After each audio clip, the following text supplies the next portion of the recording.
This is a photograph captured yesterday, shortly after Donald Trump's meeting with war criminal Vladimir Putin on U.S. soil, of a Russian armored vehicle inside Ukraine, part of an assault in the Zaporizhia region, flying an American and a Russian flag side by side. Last Friday, we reported on Trump's humiliation in Alaska and Putin's massive propaganda win there. I talked about how the Russian media is now calling Trump and America a Russian ally.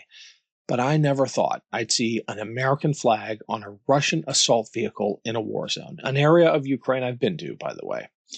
Today, President Zelensky visited the White House in an attempt to undo some of the catastrophic damage that Trump has inflicted on Ukraine. I hope there is a positive outcome, but I place no faith at all in Trump to do the right thing. He is obsessed with the great power theory of diplomacy, in which he and other strongmen can just carve up the world into spheres of influence.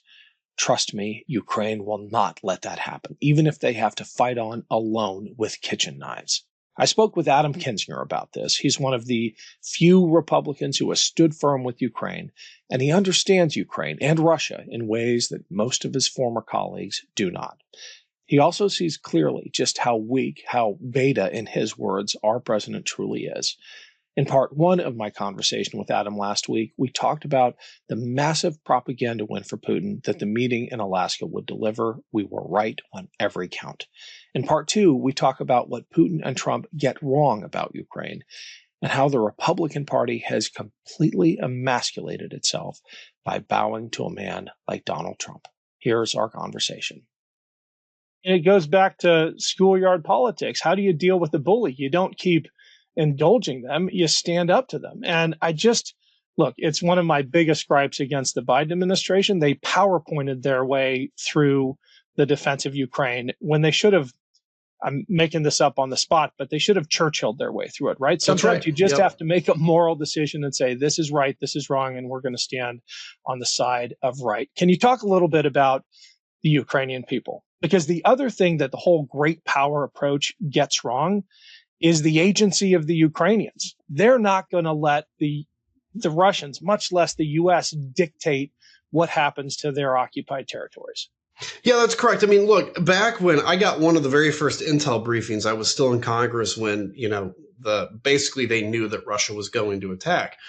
And one of the things the CIA and stuff was saying, they thought Ukraine would collapse in a week or two, but they said, look, the Ukrainian people will engage in basic guerrilla warfare. And we were, as a nation, going to transition to supplying this guerrilla warfare effort.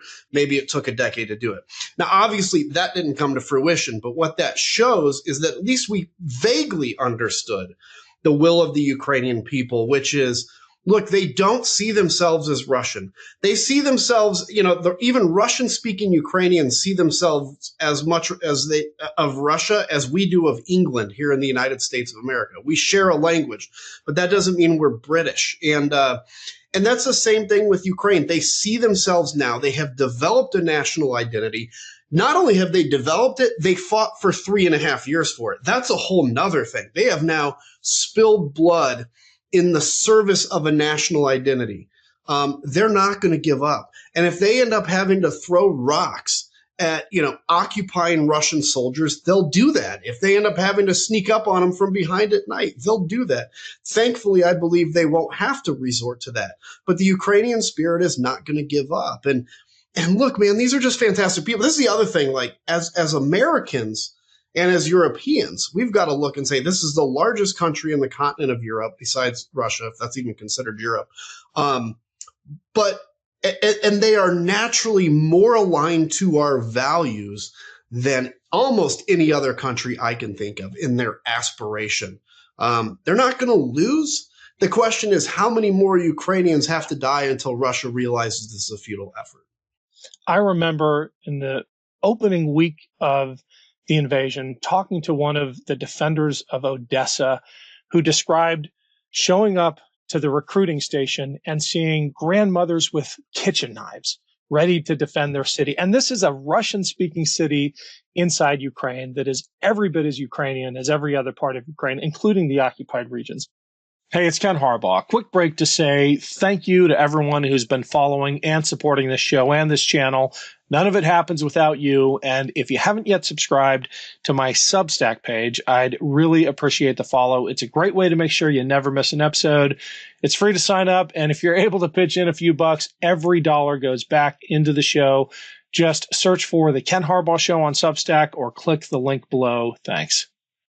Last question, because you had a tweet or maybe a Blue Sky post recently that jumped out at me. I don't have it pulled up, but you were talking about I'm going to paraphrase, but the emasculation of the Republican Party and the fact that Donald Trump, as alpha as he projects and as much as he is puffed up by the Republicans around him, he is as beta as they come. What has happened, man, to the party of defense, of strength, of masculinity? I mean, it's a stunt these days. It is. I mean, look, I think the definition of masculinity has been perverted. Part of it is the fault of men because we did not defend masculinity for the last 15 years. We allowed some to call masculinity toxic, which I think created an environment that is what we're seeing today, where so many young men are going for this Andrew Tate thing because they see that as the only definition of masculinity. But as men, it used to be in my grandfather's generation when he was fighting the Nazis that a man was somebody who went and fought the Nazis, who, farmed, who raised his family, who defended his family, and who, no matter what, look, if the rains didn't come and the corn was wiped out of season, they may be pretty pissed off about it, but they're not going to whine and be a victim about it. It's like, how do we get through this? What the Republican Party has become under the tutelage of Donald Trump, because he's done this his whole life, is a victim of everything. I mean, look, they've 40 years of Fox News culture has convinced kind of, right-wing America that they've been forgotten and left behind. Some of that is true. Most of it isn't. But Donald Trump comes along and says everything bad that happens to you is the fault of somebody else. You're a victim. Let's think about Donald Trump, the most powerful man in the world, reelected to the presidency, by the way, against all odds, right? He's now president of the United States, and he's still a victim of everything? Listen, if you can be president of the United States and still be a victim of whatever is happening to him, either you're the weakest president of the United States, or you're lying, or, the deep state really is that intense. But it's not. He's just a big whiner, and every man that follows him now has come to believe that whining and complaining and tweeting in all caps, and in many cases now disrespecting the military, is somehow manliness, and it's not. It's beta. And let me finish with this. If you look at all of these middle-aged MAGA dudes with their flat-billed caps, wearing their sunglasses in the car as they take a selfie for their profile picture, and they have that, attempted assassination picture of Trump on their little top part of X, and you say, wow, you're such an independent thinker that you literally copied everything every one of you are doing. That is so beta, and I can't think of anything more beta than that.